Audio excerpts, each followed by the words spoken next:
جی بسم اللہ والصلاۃ والسلام علی رسول اللہ اما بعد فاعوذ باللہ من الشیطان الرجیم بسم اللہ الرحمن الرحیم رب اشرح لی صدری ویسر لی امری واحلل عقدۃ من لسانی یفقہوا قولی۔ آج کی کلاس نمبر 8 ہے۔ وعلیکم السلام ورحمۃ اللہ وبرکاتہ۔ تو اس کے اندر ہم کچھ چیزوں کو ڈیفائن کریں گے تاکہ آپ جان لیں عبادت کی ڈیفینیشن یا عبادت کی تعریف جو شیخ الاسلام ابن تیمیہ رحمہ اللہ نے کی وہ بڑی جامع ہے کہ ہر وہ قول، ہر وہ فعل، ہر وہ بات، ہر وہ عقیدہ جو اللہ تعالیٰ کی رضامندی کے لیے ہو اسے عبادت کہتے ہیں۔ اس میں پھر زندگی کے ہر ایک پہلو کو داخل کیا جا سکتا ہے، یا ایک انسان کا اللہ کے لیے بندگی کا، تذلل کا، خشوع و خضوع کا اظہار کرنا، یہ بھی عبادت ہوتا ہے۔ تو یہ دو تعریفیں ہم نے پڑھی تھیں۔ اگر ان تعریفات کو لیا جائے اوورآل تو آپ کو محسوس ہوگا کہ جو عبادت کی تعریف جس نے بھی کی ہے اس کے اندر تقریباً یہ 4 چیزیں ہوتی ہیں۔ عبادت کی 4 قسم کی اقسام ہوتی ہیں: قلبی، بدنی، قولی، مالی۔ یہ ایک انسان کی زندگی جن 4 قسم کے ساتھ منسلک ہے، یا 4 چیزیں جو ایک انسان کی زندگی کا لازمی جزو ہیں، تو اس کے دل کا تعلق یعنی اس کے عقائد کا تعلق بدن کے ساتھ، قول کے ساتھ، زبان کے ساتھ اور مال کے ساتھ۔ دلیل ہے جی التحیات للہ والصلوات والطیبات۔ التحیات ساری قولی باتیں زبان سے ادا ہوتی ہیں، والصلوات بدنی باتیں، والطیبات اور مالی باتیں جتنی بھی ہیں وہ ساری کی ساری کس کے لیے ہیں؟ اللہ کے لیے۔ اچھا، اگر ہم ایک ایک کو ایکسپلین کریں تو قلبی عبادت، قلب دل کو کہتے ہیں، یہ سب سے اہم عبادات ہیں، یعنی عبادت ہے یہ جو سب سے اہم وہ یہ قسم ہے۔ باقی تمام عبادات کا دار و مدار اسی عبادت پر ہے کیونکہ اس کا تعلق دل کے ساتھ ہے۔ جیسے آپ جانتے ہیں انما الاعمال بالنیات وانما لکل امرئ ما نوى، ہر ایک انسان کے اعمال کا دار و مدار اس کے دل پر ہے، اس کی نیت پر ہے۔ تو جیسی نیت ویسا اس کا اجر ملے گا۔ تو جتنی بھی عبادات ہیں آپ کی باقی جس کا تعلق زبان کے ساتھ ہے، مال کے ساتھ ہے یا بدن کے ساتھ ہے، اس کا ہر ایک کا لازمی کنیکشن وہ دل کے ساتھ ہے۔ تو جب تک یہ عبادت ٹھیک نہیں ہوگی تب تک کوئی عبادت ٹھیک نہیں ہوگی۔ اس کے ظاہری اعمال بھی اتنے بہتر ہوں گے اور یہاں جتنا کمزور ہوگا وہ اپنی ظاہری عبادات میں بھی اتنا ہی کمزور ہوگا۔ جو بھی انسان دل کی عبادت میں محبت، خوف، توکل، امید، خشیت، انابت جیسے اعمال داخل ہیں، ان کا تعلق دل کے ساتھ ہے نا، ایک احساس کے ساتھ ہے جو ایک انسان کے اندر ہوتا ہے۔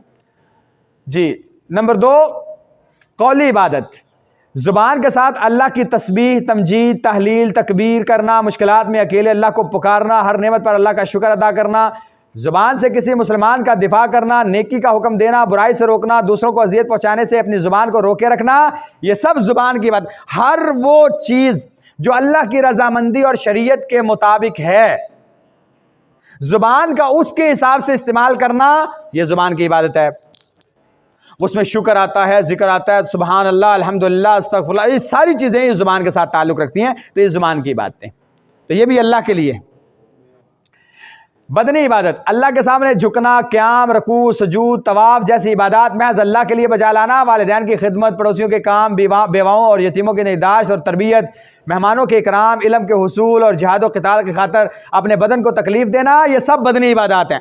اقسام ڈھیر ساری ہیں، بس ہم اس سے گزریں گے تاکہ آپ کو سمجھ آ جائے۔ تو اس کا تعلق چونکہ بدن کے ساتھ ہے تو یہ بدنی عبادت ہیں۔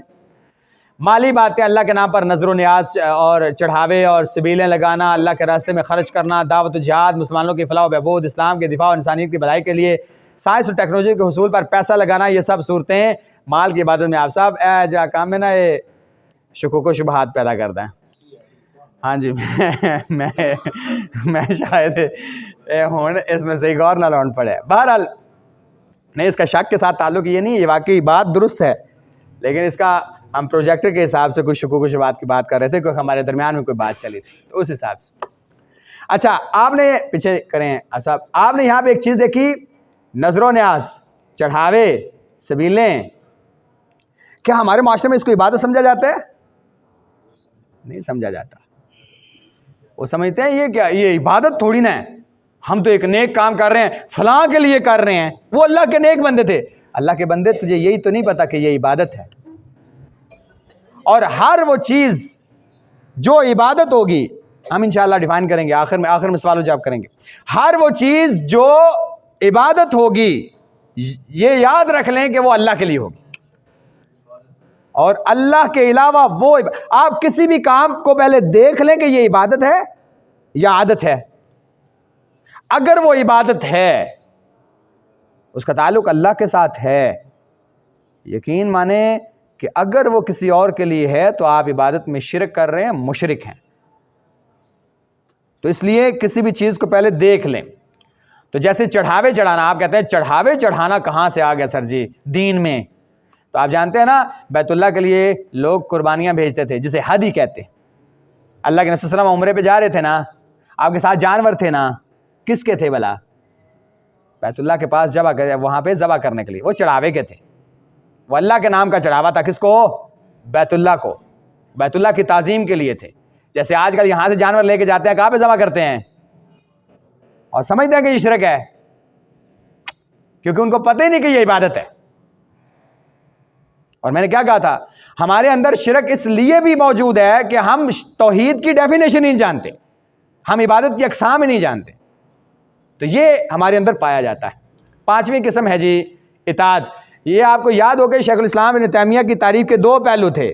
ایک اللہ تعالیٰ کے شاعر جن کا ہم نے پیچھے ذکر کیا، اور ایک کا تعلق اطاعت کے ساتھ ہے. اللہ اور اس کے پیارے رسول صلی اللہ علیہ وسلم کی احکامات کی تابعداری کرنا، منع کردہ سے رکنا اللہ کی عبادت ہے. یہ اطاعت زندگی کے ہر پہلو کو محیط ہے. یہ اس زندگی کا دوسرا پہلو. آپ زندگی کے اندر جتنے بھی کام ہیں وہ اللہ کے نبی کی سنت کے مطابق کر رہے ہیں. یعنی آپ نے داڑھی رکھی ہوئی ہے، آپ نے اللہ کے نبی صلی اللہ علیہ وسلم سے محبت کے لیے، عبادت ہے آپ کی، یہ آپ کی عبادت ہے. آپ مسواک کرتے ہیں کہ اللہ کے نبی صلی اللہ علیہ وسلم مسواک کیا کرتے ہیں، یہ عبادت ہے. کیوں بھلا؟ آگے آگے پتہ چلے گا. کس نے حکم دیا کہ اللہ تعالیٰ کے نبی کی پیروی کرو؟ تو آپ اللہ کی بات مان رہے ہیں، اور جس بات کا اللہ تعالیٰ نے حکم دیا اللہ تعالیٰ کو خوش کرنے کے لیے، اس بات کو ماننا عبادت ہے. تو آپ اس کے لیے کر رہے ہیں. آپ یہی مسواک کسی اور کو کرنے کے لیے کریں نا، سنت سمجھ کے نہیں، میں فلاں کو دکھانے کے لیے اور اس کی سنت سمجھ کے کر رہا ہوں، تو پھر شریعت آپ کے اوپر ایک فتویٰ لگائے گا. اس کا تعلق امام ابن تیمیہ کی تعریف کے دوسرے پہلو سے. جی، قلبی عبادات کی اقسام، یعنی جس کا تعلق دل کے ساتھ ہے، عقائد کے ساتھ ہے. تو یہ چند ایک اقسام ہیں، ویسے ڈھیر ساری ہیں.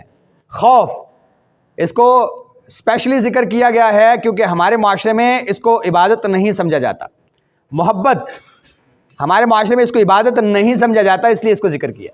رجا یعنی امید، اسے عبادت نہیں سمجھا جاتا، اس لیے ذکر کیا ہے. رغبت یعنی کسی چیز کی طرف رغبت رکھنا. رہبت کسی چیز سے ڈرنا، خوف رکھنا.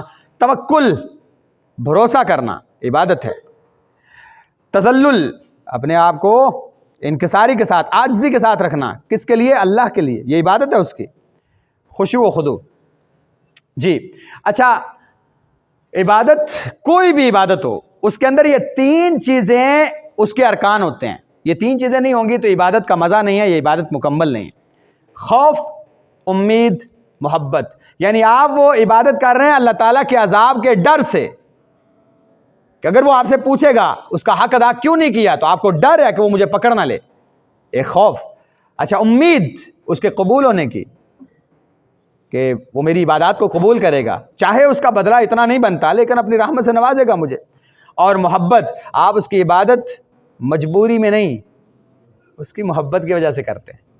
آپ اللہ سے محبت کرتے ہیں کیونکہ وہ بھی آپ سے محبت کرتا ہے، تو آپ اس لیے اس کی عبادت کرتے ہیں. تو یہ 3 ارکان ہیں. ہم ہر ایک کو الگ سے تعریف کریں گے، اس کو بیان کریں گے. سب سے پہلے خوف. آپ نے میرے ساتھ رہنا ہے، معاشرے کے اندر جو چیزیں پائی جاتی ہیں آپ نے اس کو ذہن میں رکھنا ہے، تاکہ آپ کسی کے سامنے جب بات کریں تو آپ کے سامنے دلائل ہوں اور آپ کسی کو قائل کر سکیں حضرت صاحب اللہ کا خوف کریں. خوف دلیل کہ خوف عبادت ہے.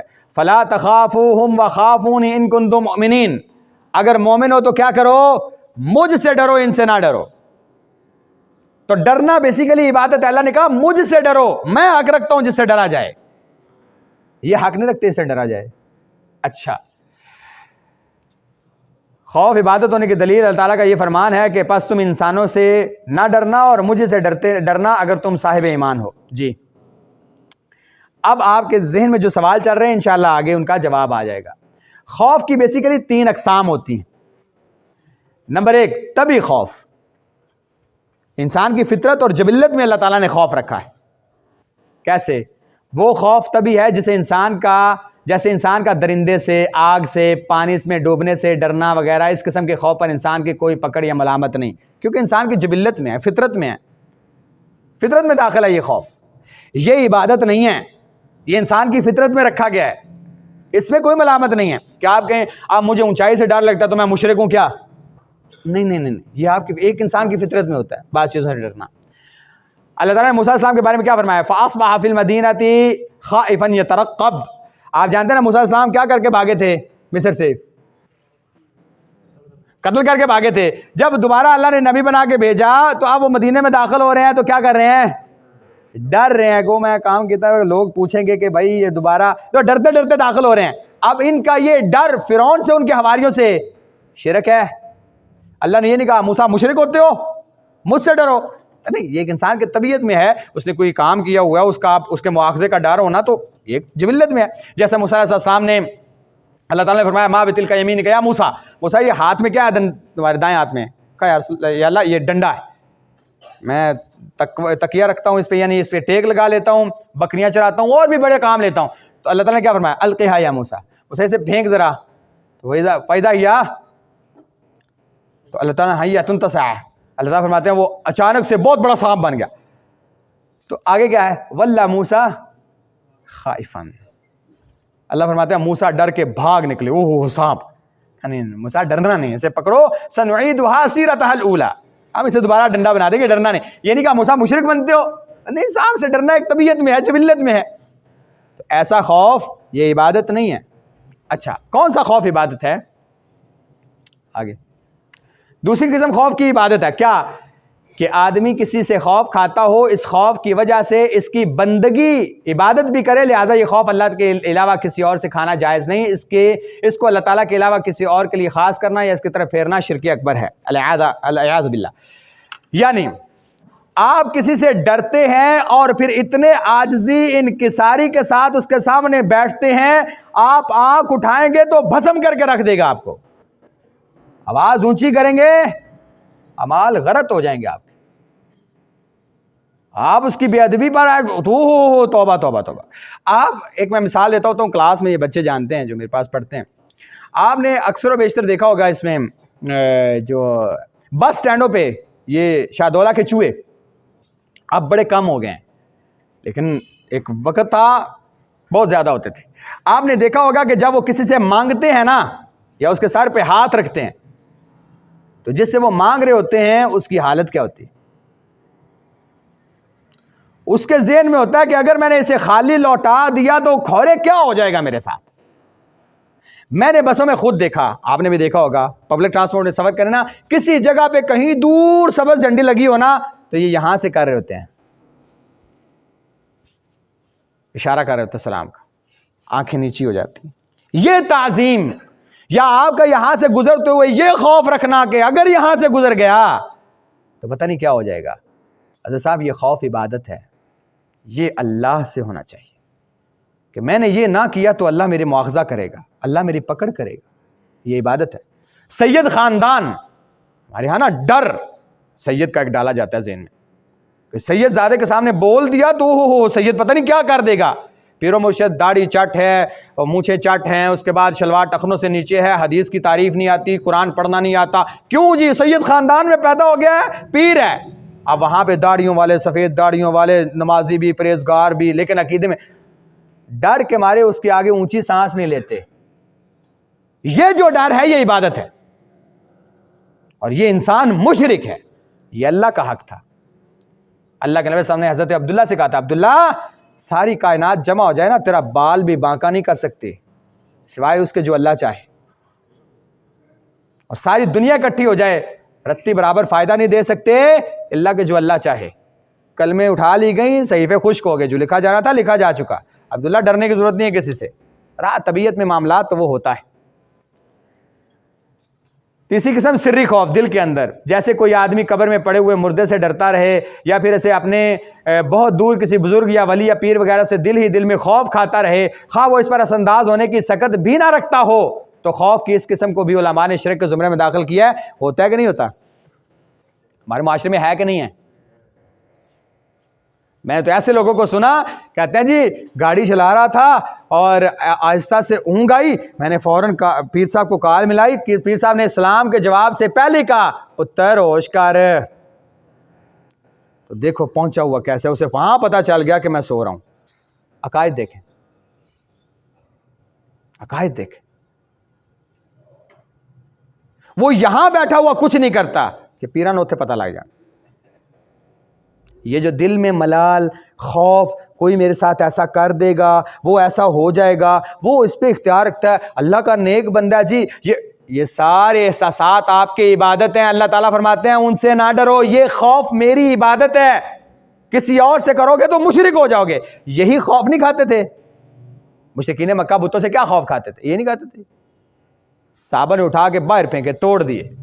اللہ کے رسول نے جب مکہ فتح کیا سارے توڑ دیے، کہا کر لے میرا، کیا کر سکتے کر لے. تم آج تک ڈرتے رہے. وہ جو ان کا ڈر تھا وہ شرک تھا، عبادت. جی بات سمجھ آ گئی؟ اب پتہ چل گیا خوف کون سا عبادت ہے، اس میں کوئی اشکال تو نہیں ہے.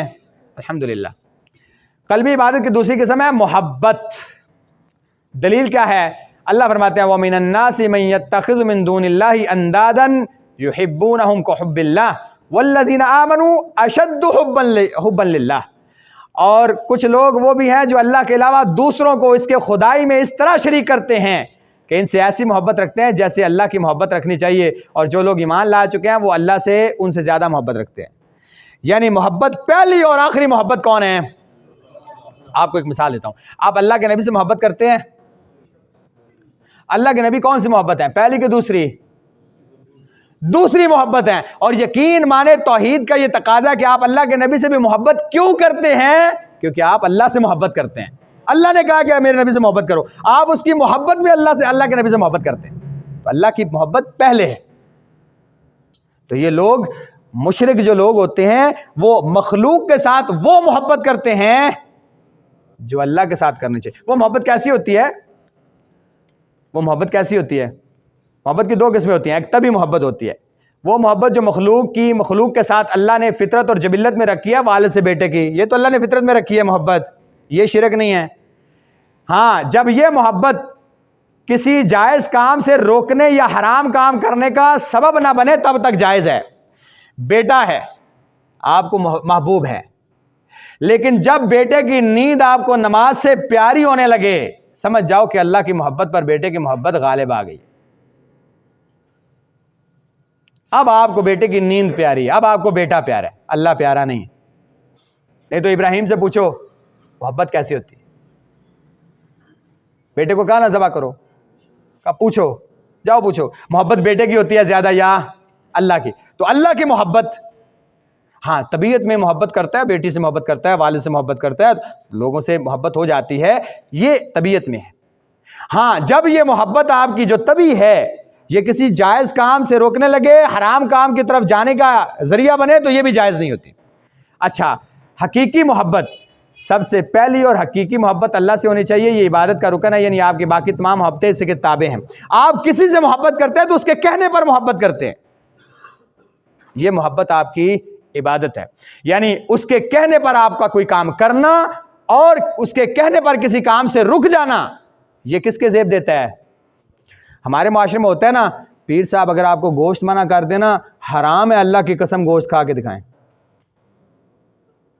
یہ جو حلال کو اس کے کہنے پر اس نے حرام کر دیا، یہ محبت اصل میں اللہ کی محبت ہے، یہ عبادت ہے. یہ عبادت ہے میرے بھائی، یہ اللہ کے لیے تھی، تو نے غیر اللہ کو دے دی. نہیں جی پیر صاحب نے آکھا ہے لہذا فلاں نے کہہ دیا ہے تو جی گوشت وڈا پیر صاحب وڈن. اللہ نے اپنے نبی کو اختیار نہیں دیا. وہ شہد کہا آج کے بعد نہیں کھاؤں گا. اللہ نے پوری آیت نازل کی، کہا لما تحرم ما احل اللہ، تجھے کیا اختیار ہے، میں نے حلال کیا تو اپنے اوپر حرام کرتا ہے، تجھے کیا اختیار ہے حلال حرام کا؟ میں نے شہد کو حلال کیا ہے تو کہتا ہے میں حرام کرتا ہوں. یہ اختیار اللہ کے نبی کے پاس نہیں. آج کی کہاں، ان کے پاس کہاں سے آ گیا؟ لیکن ہمارے معاشرے میں پایا جاتا ہے نا. اسی لیے ہم کتنے ایسے کام ہیں جو کرنا شروع کر دیتے ہیں، حالانکہ ہمیں پتا ہے کہ یہ جائز نہیں، شریعت اس کی اجازت نہیں دیتی، لیکن آپ کو ہمیں ہمارے بڑے یا سید یا کوئی بزرگ یا کوئی اس کی محبت میں آگے ہم کرنا شروع کر دیتے ہیں. یعنی اگر اللہ ہمیں محفوظ رکھے، ایک انسان کی کسی عورت کے ساتھ، کسی لڑکی کے ساتھ الیکس لائک ہے، بات چیت ہے، وہ اسے بعض دفعہ ایسے کاموں کے کرنے کا کہتی ہے جس کی شریعت اجازت نہیں دیتی، لیکن اس کی محبت میں آ کے وہ کرنا شروع کر دیتے۔ اللہ کے بندے، یہ محبت اللہ کی تھی، یہ عبادت تھی، اب اللہ کی محبت پر تیرے لیے یہ مخلوق کی محبت غالب آنا شروع ہو گئی ہے، یہ شرک ہے، ایسا نہ کرو، یہ حرام ہے، جائز نہیں۔ جی واضح ہے؟ اچھا اس کی مثال دیکھیں، سبحان اللہ سبحان اللہ۔ امی عائشہ فرماتی ہیں، تابعی کہتے ہیں اسد بن یزید، تابعی کہتے ہیں سألت عائشہ ما كان النبي صلی اللہ علیہ وسلم يصنع في بيته قالت كان يكون في مهنة أهله تعني خدمة أهله فإذا حضرت الصلاة خرج إلى الصلاة۔ سبحان اللہ۔ تابعی پوچھتا ہے امی عائشہ سے، اما جی اللہ کے نبی گھر میں کیسے تھے، گھر میں کیا کرتے رہتے تھے؟ تو اللہ کے نبی صلی اللہ علیہ وسلم کے بارے میں امی عائشہ فرماتی ہیں کان یکون فی محنت اہلہ، گھر والوں کے کام کاج کرتے رہتے تھے۔ دوسری حدیث میں آتا ہے بکری کا دودھ دو دیا، گھر میں تھوڑا سپورٹ کر دیا، اپنا کوئی کام کرنے والا کر لیا، گھر میں جیسے تم لوگ رہتے ہو ویسے ہی رہتے تھے۔ ہاں ایک بات ہے، باوجود اب کائنات میں سب سے زیادہ محبوب کون ہے اللہ کے نبی کو؟ عائشہ۔ عائشہ خود بیان کرتی ہیں جیسے اللہ اکبر کا آواز آتا تو اللہ کے نبی میری محبت بھی۔ اور ایک اور روایت میں اس میں کلام ہے کہ ایک اور روایت میں امی عائشہ کہتی ہے ایسے ہوتا جیسے نہ ہم ان کو جانتے ہیں نہ وہ ہمیں جانتے ہیں، نماز کے لیے نکل جاتے۔ اسے کہتے ہیں محبت۔ تبھی محبت ٹھیک ہے، لیکن حقیقی محبت جب اللہ کی طرف سے آواز آ گیا بس سارے پیچھے، بھائی مجھے اللہ نے حکم دیا، اللہ نے اس سے روکا ہے، تو یہ محبت میں آ کے یہ معاملہ کرنا یہ آپ کی عبادت ہوتی ہے۔ عبادت کی تیسری قسم ہے رجا، امید۔ رجا اور امید اگر اس کی ڈیفینیشن آپ دیکھیں، اس کی ضد مایوسی اور نا امیدی ہے۔ یہاں پہ غلطی ہے۔ رجا یعنی اللہ تبارک و تعالیٰ کی رحمت اور بخشش کی امید، ان دونوں یا ان دونوں میں سے کسی ایک کے ملنے کا یقین مسلمانوں میں پائی جانے والی جانی پہچانی کیفیات ہیں۔ رجا کہتے ہیں امید کو، ایک انسان کے احساسات اور جذبات میں قلبی کیفیات یہ ہوں کہ اللہ تعالیٰ اس کے اعمال کو قبول کر کے اسے معاف کرے گا۔ یہ مومن کے اندر ضرور ہونا چاہیے، ایک طرف خوف ہونا چاہیے، ایک طرف امید ہونی چاہیے، کیونکہ مومن دو پروں کے ساتھ پرواز کرتا ہے۔ امید یہ کہ اللہ تعالیٰ میرے اعمال کو قبول کرے گا، گناہوں کو معاف کرے گا۔ نا امیدی کفر ہے، وہ نا امید نہ ہو کہ نہیں ایسا ہو ہی نہیں، ہوگا ہی نہیں، نا امیدی کفر ہے۔ امید رکھنا، رجا امید رکھنا یہ عبادت ہے۔ اللہ تعالیٰ کیا فرماتے ہیں؟ دلیل اولئک الذین یدعون یبتغون الی ربہم الوسیلہ ایہم اقرب ویرجون رحمتہ، اللہ کی رحمت کی امید رکھتے ہیں، اس کے عذاب سے ڈرتے رہتے ہیں۔ ان عذاب ربک کان محذورا۔ تو یہ امید رکھنا یہ اللہ تعالیٰ کی عبادت ہے، ایک انسان کو امید رکھنی چاہیے۔ آگے آئے گا، ہم توکل میں ذکر کریں گے کیا وسائل پر بھروسہ کیا جا سکتا ہے، وہ توکل میں ذکر کریں گے ہم انشاءاللہ کہ توکل کون سا جائز ہے کون سا جائز نہیں ہے۔ جی قلبی عبادت کی چوتھی قسم یہ ہے رغبت، رہبت، خشوع، ان سب کی ایک ہی دلیل ہے وَوَهَبْنَا لَهُ يَحْيَىٰ وَأَصْلَحْنَا لَهُ زَوْجَهُ إِنَّهُمْ كَانُوا يُسَارِعُونَ فِي الْخَيْرَاتِ، وہ نیکی میں جلدی کرتے تھے، وَيَدْعُونَنَا ہمیں پکارتے تھے، رَغَبًا وَرَهَبًا وَكَانُوا لَنَا خَاشِعِينَ، وہ ہمیں ڈرتے ہوئے پکارتے تھے، دوڑ کر آتے تھے اور ہم سے ڈرتے ہوئے، خشوع خضوع انکساری کے ساتھ۔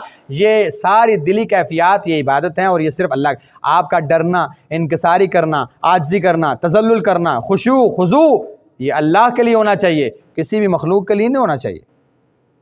یہ عبادت ہے، اور عبادت صرف اللہ کی ہوتی ہے، اور ہمارے معاشرے میں ان چیزوں کا پتہ نہیں۔